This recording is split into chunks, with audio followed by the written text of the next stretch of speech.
ಶಿವಮೊಗ್ಗ ದೊಡ್ಡದಾದಂಥ ಜಿಲ್ಲೆ. ಮೆಗಾನ್ ಆಸ್ಪತ್ರೆ ಇತ್ತು ನಮ್ಮದು. ಮೈಸೂರು ಮಹಾರಾಜರ ಕಾಲದಲ್ಲಿ ಆದಂಥ ಒಂದು ವಿಶೇಷವಾದಂಥ ಒಂದು ಕಾರ್ಯ ಅದು. ಆ ಮೆಗಾನ್ ಹಾಸ್ಪಿಟ್ಲಿಗೆ ಮೆಡಿಕಲ್ ಕಾಲೇಜಿಗೆ ಅದನ್ನು ಡೈವರ್ಟ್ ಮಾಡಿದ್ವಿ ನಾವು. ಸನ್ಮಾನ್ಯ ಯಡಿಯೂರಪ್ಪನವ್ರು ಮುಖ್ಯಮಂತ್ರಿಗಳಾಗಿದ್ದಂಥ ಸಂದರ್ಭದೊಳಗೆ ಅದನ್ನು ಗಮನದಲ್ಲಿ ಇಟ್ಕೊಂಡು ಕಾರ್ಯವನ್ನು ಮಾಡಲಿಕ್ಕೆ ಅವಕಾಶ ಮಾಡಿಕೊಡ್ತು. ತುಂಬ ಒಳ್ಳೆಯ ಸಂಗತಿಗಳನ್ನು ಯೋಚನೆ ನಡೀತು.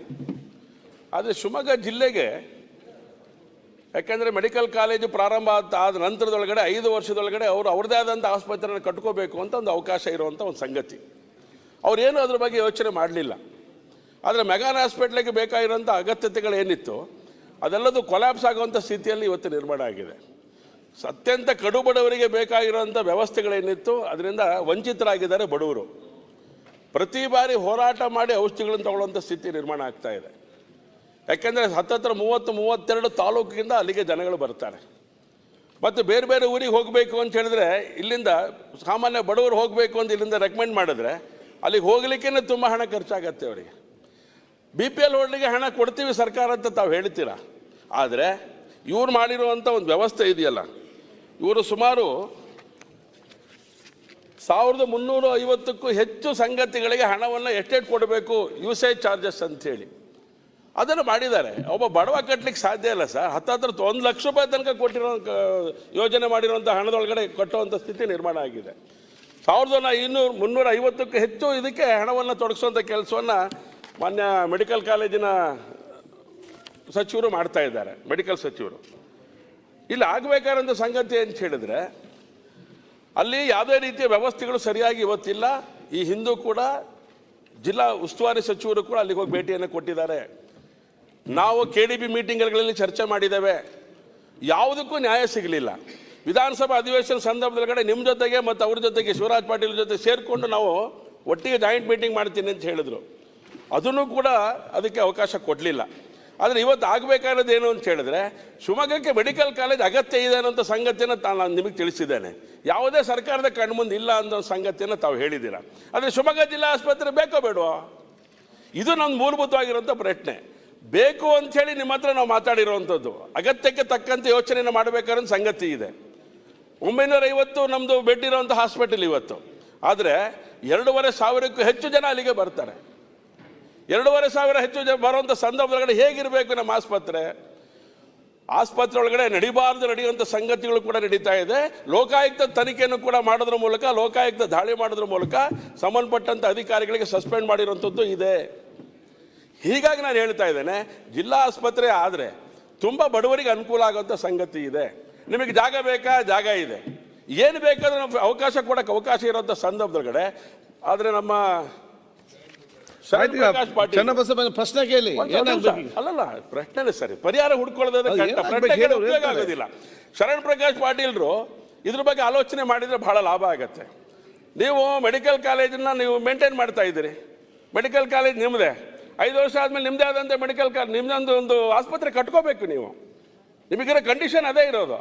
ಅದು ಮಾಡಲಿಲ್ಲ, ಯಾರೂ ಮಾಡಲಿಲ್ಲ. ಹೀಗಿರ್ಬೇಕಾದ್ರೆ ನಮ್ಮ ಜಿಲ್ಲಾ ಆಸ್ಪತ್ರೆ ನುಂಗು ನೀರು ಕುಡಿದು ಬಿಟ್ಟರೆ ಹೇಗಾಗತ್ತೆ? ನಮಗೆ ಜಿಲ್ಲಾ ಆಸ್ಪತ್ರೆ ಅಗತ್ಯ ಇದೆ, ಭಾಳ ಅವಶ್ಯಕತೆ ಇದೆ.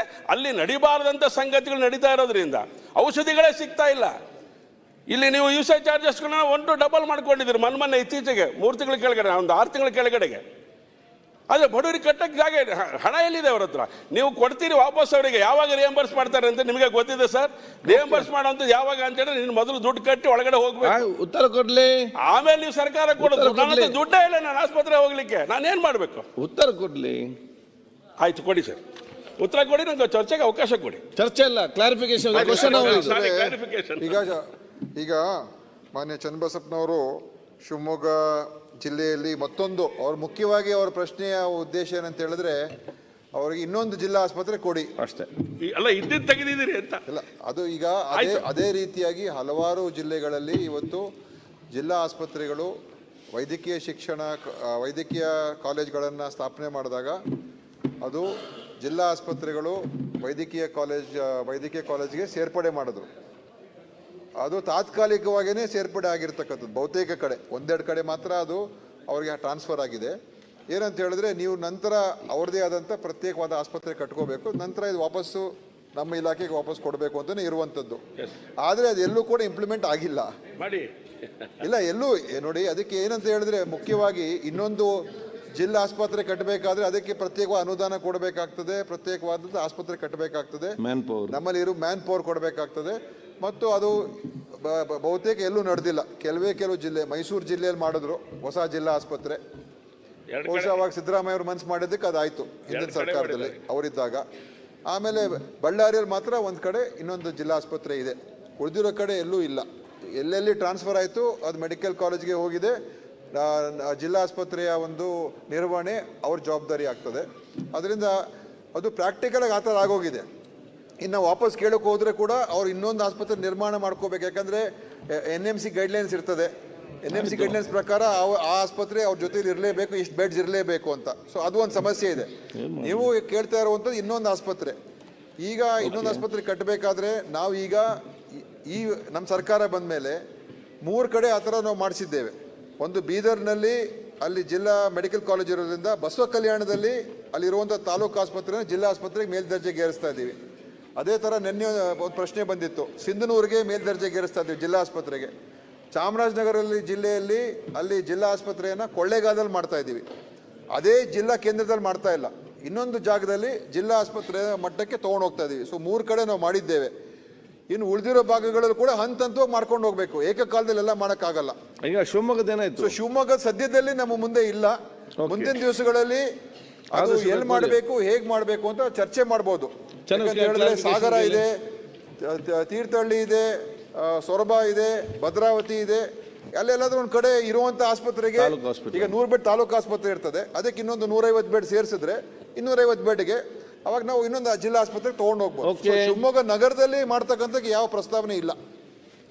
ಮಲ್ಲೆ ಅಧ್ಯಕ್ಷರೇ, ಸಲೀಸಾಗಿ ತೊಳ್ಕೊಂಡು ಬಿಟ್ರು ಅವರು. ಅದನ್ನ ನೀವು ಹೇಳ್ಬೇಕಲ್ಲ ಸರ್, ನೀವು ಆಸ್ಪತ್ರೆ ಕಟ್ಕೋಬೇಕಂತ ಅವ್ರಿಗೆ ಹೇಳ್ಬೇಕಲ್ಲ ನೀವು. ಅದು ಸಾರಿ ಈಗ ಮಾಡಬೇಡಿ. ಈಗ ಇರುವಂತ ನಿಮ್ಗೆ ವ್ಯವಸ್ಥೆಗಳು ಸರ್ ಇಲ್ಲ, ಒಂದು ನಿಮಿಷ ಸರ್, ಯಾಕೆ ಹೇಳ್ತಾ ಇದ್ದೀರಿ? ಹೊಸ ಜಿಲ್ಲಾ ಒಂದು ಜಿಲ್ಲಾ ಆಸ್ಪತ್ರೆ ಮಾಡಬೇಕಾದ್ರೆ ದಯಮಾಡಿ ನಮ್ಮ ಸಂಗತಿ ಕೇಳಿ. ಆ ರೀತಿಯಾಗಿ ಅದನ್ನ ಆಶ್ವಾಸನೆ ಕೊಡಕ ದೊಡ್ಡ ಪ್ರಾಜೆಕ್ಟ್ ಅದು. ಜಿಲ್ಲಾ ಆಸ್ಪತ್ರೆ 200 ಕೋಟಿ ರೂಪಾಯಿ ಬೇಕಾಗುತ್ತೆ. ಅದಕ್ಕೋಸ್ಕರ ಅನುದಾನ ಅದೆಲ್ಲ ಬೇಕಾಗುತ್ತೆ. ಎಲ್ಲ ಕಡೆ ಈ ವರ್ಷ ನಾನು 3 ಕಡೆ ಆತರ ಮಾಡ್ತಾ ಇದ್ದೀನಿ. ಆಗಿದೆ ಸರ್. ಮುಂದಿನ ವರ್ಷಗಳಲ್ಲಿ ನೋಡೋಣ, ಮುಂದಿನ ವರ್ಷಗಳಲ್ಲಿ ನೋಡೋಣ ಅಲ್ಲ ಸರ್. ನಂದು ಇನ್ನೊಂದು ಏನು ಅಂದ್ರೆ, ಮೆಡಿಕಲ್ ಕಾಲೇಜ್ನವ್ರಿಗೆ ಸಂಬಂಧ ಇಲ್ವಾ ಹಾಗಾದ್ರೆ? ವೈದ್ಯಕೀಯ ಶಿಕ್ಷಣಕ್ಕೆ ಸಂಬಂಧ ಇಲ್ವಾ ಹಾಗಾದ್ರೆ? ಇನ್ನೊಂದು ಆಸ್ಪತ್ರೆ ಕಟ್ಕೋಬೇಕು ಅನ್ನೋದು ಅವ್ರ ಯೋಚನೆ ಮಾಡಲ್ವಾ ಹಾಗಾದ್ರೆ? ಅದೇನ್ ಮಾಡಿದಾರೆ ಅಂತ ಅವ್ರು ಕಟ್ಟೋದು ಒಂದೇ, ಸರ್ಕಾರ ನಾವು ಕಟ್ಟಿದ್ರೆ ನಾವು ದುಡ್ಡು ಕೊಡ್ಬೇಕು, ಅವ್ರು ಕಟ್ಟಿದ್ರೆ ಅವ್ರು ದುಡ್ಡು ಖರ್ಚು ಮಾಡ್ಬೇಕು. ಅಂತಿಮವಾಗಿ ಬರೋದು ಎಲ್ಲ ಅದಕ್ಕೆ ನಿಮ್ಗೆ ಸದ್ಯದಲ್ಲಿ ಪ್ರಸ್ತಾವನೆ ಇಲ್ಲ, ಮುಂದಿನ ದಿವಸಗಳಲ್ಲಿ ನೋಡೋಣ ಅಂತ ಹೇಳಿದೀನಿ. ನೋಡೋಣ ಸರ್, ಅವರೇ ಹೇಳಿ, ನೀವು ಅವರು ಕುತ್ಕೊಂಡು ಚರ್ಚೆ ಮಾಡ್ಬೇಕಲ್ಲ. ಈಗ ಚನ್ನಬಸಪ್ಪ ಅವರೇ ಸರ್, ಅವರು ನಮಗೆ 5 ವರ್ಷದಲ್ಲಿ ಕಟ್ಕೊಡ್ತೀವಿ ಅಂತ ಭರವಸೆ ಮೇಲೆ ಕೊಟ್ಟಿದ್ದೀವಿ ಸರ್. 5 ವರ್ಷ ಆದ್ಮೇಲೂ ಕಟ್ಟಿಲ್ಲ. ಯಾವಾಗ ಕೊಟ್ಟಿ ಸರ್ ಅವರಿಗೆ? ನಮ್ಮ ಜಿಲ್ಲೆ ಆಸ್ಪತ್ರೆ ಸರ್, ಚನ್ನಬಸಪ್ಪನವ್ರು ಏನ್ ಹೇಳ್ತಾ ಇದ್ದಾರೆ, 950 ಹಾಸಿಗೆ ಇರುವಂತದ್ದು, 2-2.5 ಸಾವಿರ ಜನ ಅಲ್ಲಿ ಬರ್ತಾ ಇದ್ದಾರೆ, ನಮ್ಮೆಲ್ಲ ಇಡೀ ತಾಲೂಕುಗಳು. ನಾನು ಹೇಳ್ತೀನಿ, ನಿಮ್ಮ ಸರ್ಕಾರ ಬಂದ್ರ ಮೇಲೆ ಆಸ್ಪತ್ರೆ ಮೀಟಿಂಗ್ ಒಂದು ಕರೀಲಿಲ್ಲ ಸರ್. ನೀವು ಬಂದಾಗ ಕರಿತೀರಿ ಅಂತ ನಾವು ತಿಳ್ಕೊಂಡಿದ್ವಿ. ನಮ್ಮ ಶಾಸಕರುಗಳನ್ನ ಕರಿಬೇಕಲ್ಲ, MLA MLCಗಳನ್ನ ಚರ್ಚೆ ಮಾಡ್ಬೇಕಲ್ಲ ಆಸ್ಪತ್ರೆ ಬಗ್ಗೆ. ಬಡವರಿಗೆ ಏನು ಅನುಕೂಲ ಮಾಡಲಿಲ್ಲ, ಅದಕ್ಕೆ ನನಗೆ ಬರಲ್ಲ ಅದು. ಅಲ್ಲ ಅವ್ರಿಗೆ ಬರ್ತದೆ. ರಾಮಮೂರ್ತಿ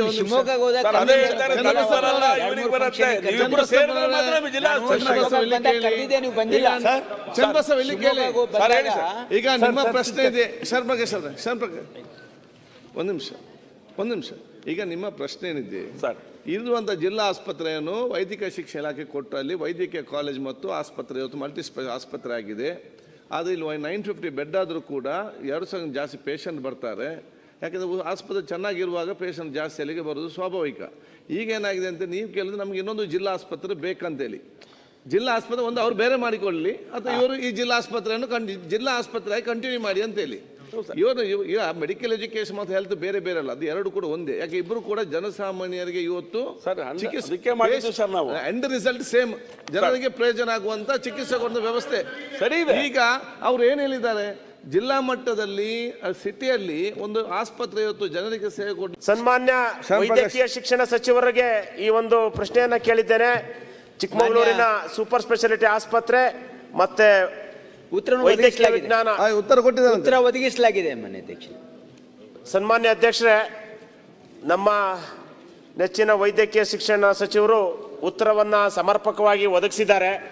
ಆದರೆ ಉತ್ತರದಲ್ಲಿ ಒಂದಷ್ಟು ಲೋಪದೋಷಗಳನ್ನು ಅಧಿಕಾರಿಗಳು ಕೊಟ್ಟಿರೋದನ್ನು ಈ ಸಂದರ್ಭದಲ್ಲಿ ಅವರ ಗಮನಕ್ಕೆ ಮತ್ತು ತಮ್ಮ ಗಮನಕ್ಕೆ ತರಲು ಬಯಸ್ತೇನೆ. ಬಹುಶಃ ಚಿಕ್ಕಮಗಳೂರಿನಲ್ಲಿ ಸೂಪರ್ ಸ್ಪೆಷಾಲಿಟಿ ಆಸ್ಪತ್ರೆ 2/9/2020 ಮಂಜೂರಾತಿ ಆಗಿ ಸುಮಾರು 174 ಕೋಟಿ ವೆಚ್ಚದ ಈ ಒಂದು ಸೂಪರ್ ಸ್ಪೆಷಾಲಿಟಿ ಬ್ಲಾಕ್ ಕಾರ್ಯ ಪ್ರಾರಂಭ ಆಗಿದೆ. ನಂದು ಒಂದೇ ಬೇಡಿಕೆ, ನಾವು ಊರಿನಲ್ಲಿ ದೇವಸ್ಥಾನವನ್ನು ಕಟ್ತೇವೆ. ದೇವಸ್ಥಾನ ಕಟ್ಟಿದ ನಂತರ ದೇವಸ್ಥಾನದಲ್ಲಿ ದೇವರಿಲ್ಲದೆ ಇದ್ದರೆ ಅಥವಾ ದೇವರಿಗೆ ಪೂಜೆ ಮಾಡುವ ಪೂಜಾರಿಲ್ಲದೆ ಇದ್ದರೆ ಹೇಗಾಗ್ತದೆ ಹಾಗಾಗ್ತದೆ.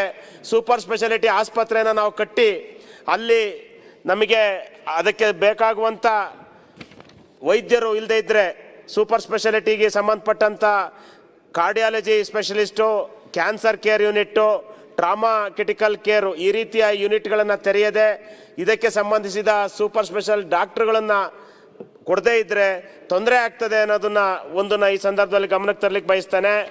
ಅದೇ ರೀತಿ ಏನು ನಮ್ಮ ಕಾಲೇಜ್ ಪಕ್ಕದಲ್ಲೇ 22-23ರಲ್ಲಿ ನರ್ಸಿಂಗ್ ಕಾಲೇಜ್ನ ಪ್ರಾರಂಭ ಮಾಡಿದ್ದೇವೆ. ಈಗ ಪ್ರಸ್ತುತ ಪ್ರವೇಶ ಆಗಿರ್ತಕ್ಕಂಥ ವಿದ್ಯಾರ್ಥಿಗಳು ಸರ್ಕಾರಿ ಹಾಸ್ಟೆಲ್ಗಳಲ್ಲಿದ್ದಾರೆ. ಅದಕ್ಕೆ ಅದು ನಗರದಿಂದ 7 ಕಿಲೋಮೀಟರ್ ಹೊರಗಡೆ ಇರೋದ್ರಿಂದ ಗ್ಯಾರಂಟಿ ನ್ಯೂಸ್, ಸುದ್ದಿ ಖಚಿತ, ನ್ಯಾಯ ನಿಶ್ಚಿತ.